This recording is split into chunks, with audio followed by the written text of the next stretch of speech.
Taygetan Tech 1. Hello again, I'm Mari Swaruu.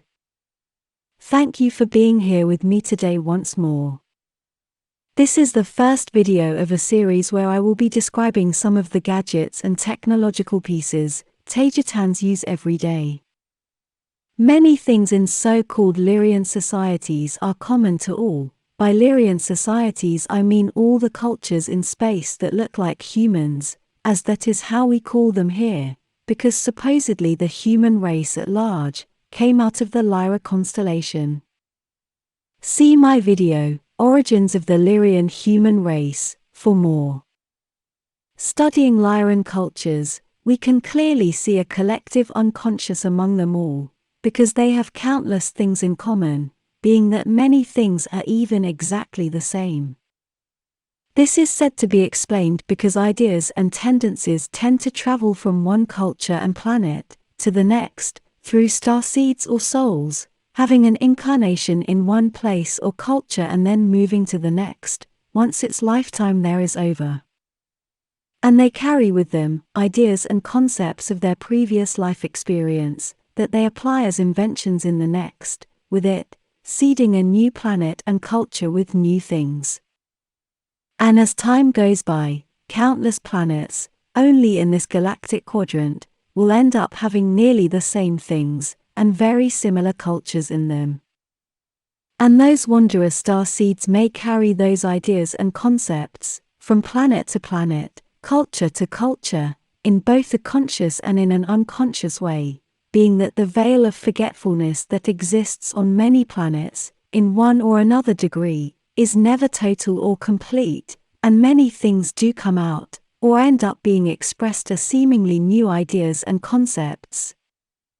From the point of view of the original source, from where we are all fragments of, and being completely out of any time frame, as it is only a personal experience and not something separated from who is experiencing it, everything already exists, so no one is ever inventing anything, as they are only pulling out of the field the concepts that only are apparently new, to one or another planet, and its society.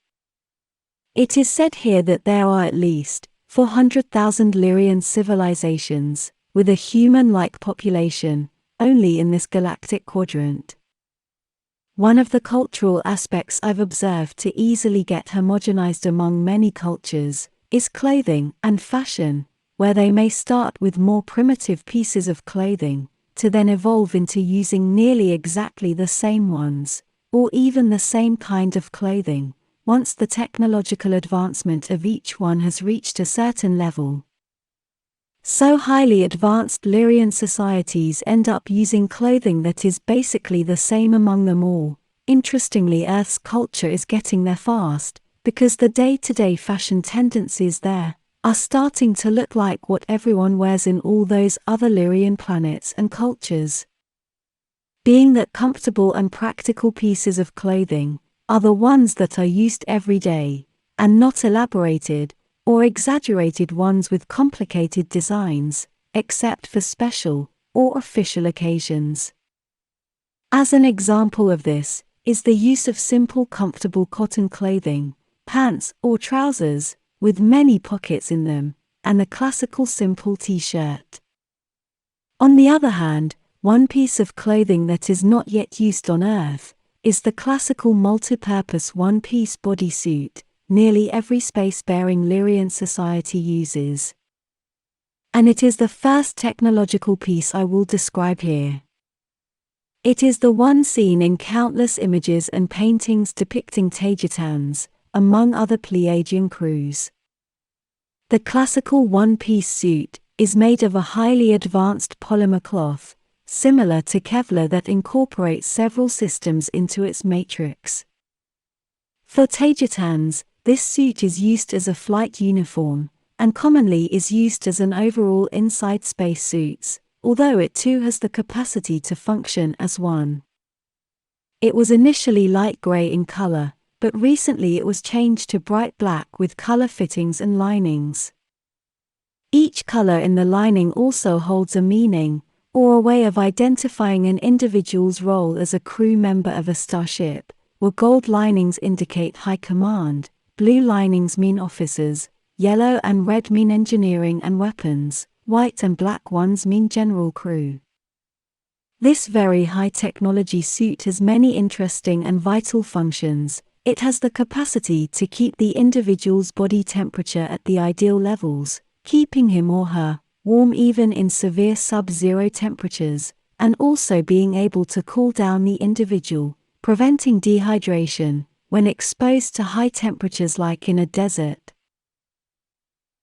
This high-tech suit, equipped with its own artificial intelligence, also has the capacity to become rigid when necessary, and in an instant, for example during an accident like a crash, where it immediately becomes like an exoskeleton, protecting the individual from harm. The problem is that in order for it to fully protect the person, the helmet must be used at all times, and inside a ship it is simply not practical. When a situation arises where a crew member is shot at with kinetic weapons, traditional bullets, this suit can absorb the impact and disperse the energy effectively, protecting the wearer. Also, when shot at with energy weapons, this suit will deviate and disperse the energy, protecting the individual inside. This suit is used inside a more elaborated space suit for added protection, as for the head for example, as the basic suit does not come with a way of directly attaching a helmet to it, although one can be used with the basic suit as a separate item. This basic suit is equipped with a utility belt that carries an energy unit based on a small portable zero-point reactor, about the size of a ping-pong ball, and it also is equipped with communication gear, and a computer that projects an interactive touchable hologram from its wrist interface, and responds to tactile and verbal commands. This enables the wearer to easily access blueprints and all the information he or she would need at any time, as well as enabling the user to have a face-to-face video conference with another crew member wearing the same kind of suit, far away, or with someone back on their ship.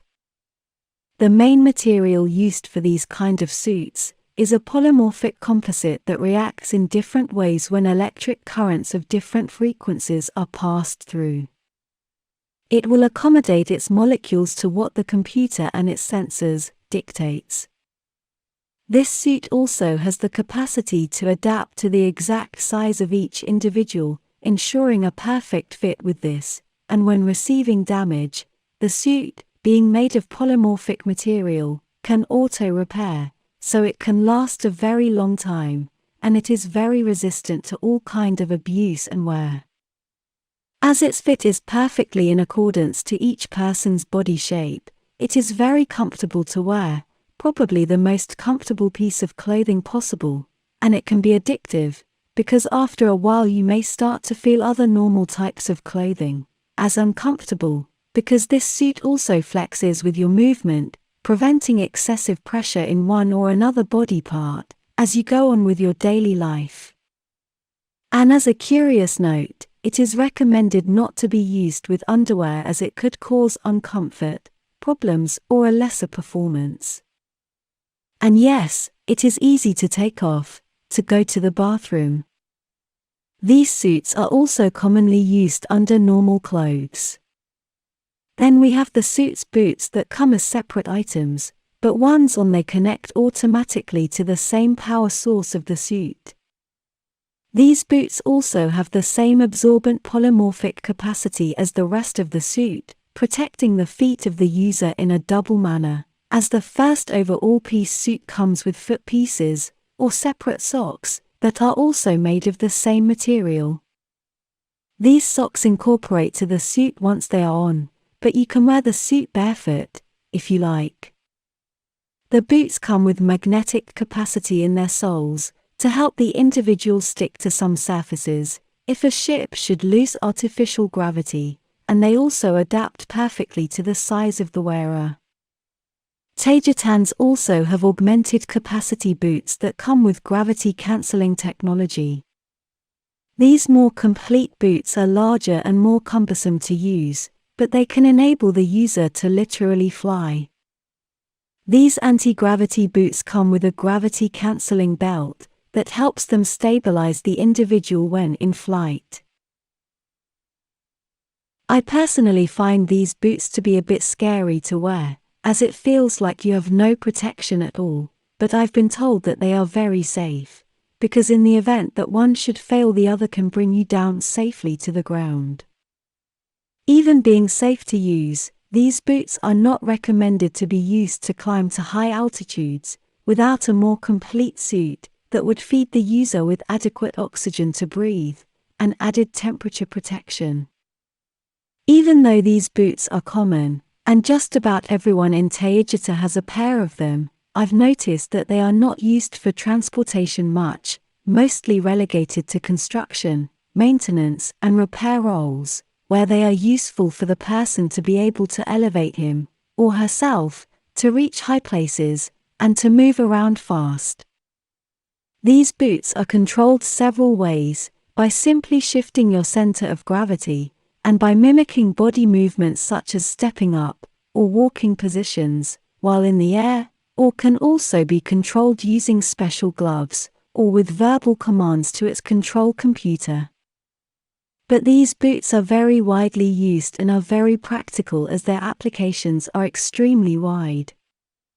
As an added note on the suit, its power belt can be removed and set aside, for comfort, and it still will provide energy to the suit using wireless technology.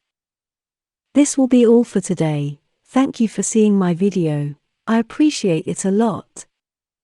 Take care and see you next time. With much love. Mari Swaruu.